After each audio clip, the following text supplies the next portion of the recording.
ہاں اس میں استثناء کیا گیا ہے،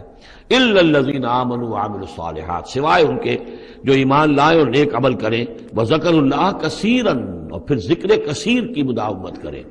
صرف یہ کہ ایمان لا کر اور وہ جو ہے صرف ایسے ہی نام کے مومن نہ ہو، بلکہ یہ کہ عمل صالح بھی ہو اور ذکر کثیر بھی ہو، تو پھر ایسا شاعر بھی یقیناً پھر بہت اچھا ہوگا، اور اس سے یہ ہے کہ بہت سا خیر وجود میں آئے گا۔ جیسے حضرت حسان ابن ثابت تھے، صحابی تھے حضور کے رضی اللہ تعالیٰ عنہ، اور وہاں چونکہ عرب میں اس وقت رواج تھا، یہ جو مشرک لوگ تھے ان کے شعراء حضور کی شان میں گستاخیاں کرتے تھے، حجب کہتے تھے،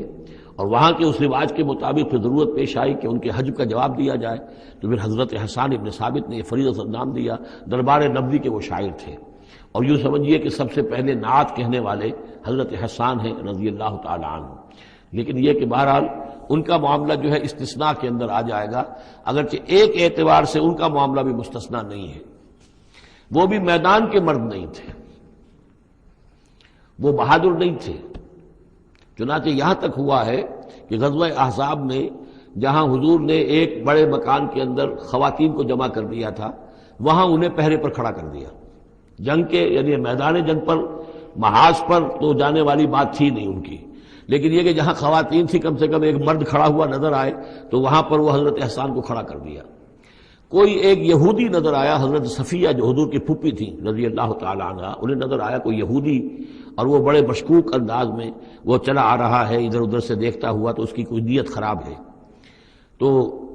انہوں نے کہا، حضرت صفیہ نے، حسان جاؤ اس کو قتل کرو۔ ان کا یہ کام مجھ سے تو نہیں ہوتا۔ تو وہ خود اتری اس مکان سے، ایک لاٹھی کوئی ہاتھ میں لی لکڑی، اور اس باری اس شخص کے اس کو قتل کیا۔ پھر اس سے کہا کہ حسان جا کر اس کے جو ہتھیار تھے وہ تو لے لو۔ تو کہا مجھے ان سے کوئی غرض ہی نہیں، مجھے ضرورت نہیں ان کی۔ تو یہ حضرت حسان مطلب کہ یہ چیزیں اپنی جگہ پر ہیں، ایک شخص ہے جس کے اندر مزاج کے اندر یہ بات نہیں ہے، تاہم وہ صحابی ہیں رضی اللہ تعالی عنہ، ان کا اپنا ایک مقام ہے۔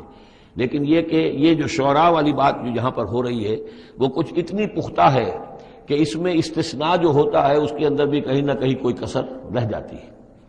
وَالشُّعَرَاءُ يَتَّبِعُهُمُ الْغَاوُونَ أَلَمْ تَرَ أَنَّهُمْ فِي كُلِّ وَادٍ يَهِيمُونَ وَأَنَّهُمْ يَقُولُونَ مَا لَا يَفْعَلُونَ إِلَّا الَّذِينَ آمَنُوا وَعَمِلُوا الصَّالِحَاتِ وَذَكَرُوا اللَّهَ كَثِيرًا وَانتَصَرُوا مِن بَعْدِ مَا ظُلِمُوا، اور وہ بدلہ لے اس کے بعد کہ ان پر ظلم کیا گیا ہو، یعنی حجب کہی گئی ہے کفار کی طرف سے حضور کی، تو اب وہ بدلے میں حجب کہہ رہے ہیں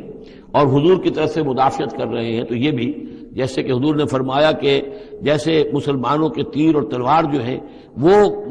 کفار اور مشرکین کے لیے نقصان دہ ہے، اس سے بھی زیادہ جو ہے حسان کے جو اشعار ہیں وہ ان کے دلوں کو پست کرنے والے ہیں۔ تو اپنی اپنی جگہ پر ہر چیز کی اہمیت ہے۔ وَسَيَعْلَمُ الَّذِينَ ظَلَمُوا أَيَّ مُنقَلَبٍ يَنقَلِبُونَ، اور ان قریب جان لیں گے یہ لوگ، یہ ظالم، یہ مشرک، یہ کافر، یہ گناہگار، کہ اونٹ کس کروٹ بیٹھتا ہے۔ یہ تو محاورہ ہوا کہ کس کروٹ وہ بیٹھتے ہیں یا الٹتے ہیں، یعنی ابھی انہیں نظر نہیں آ رہا ہے، لیکن قریب وقت آ جائے گا کہ وہ جو حشر جو ان کا قرآن مجید میں بیان ہو رہا ہے وہ ان کی نگاہوں کے سامنے ہوگا۔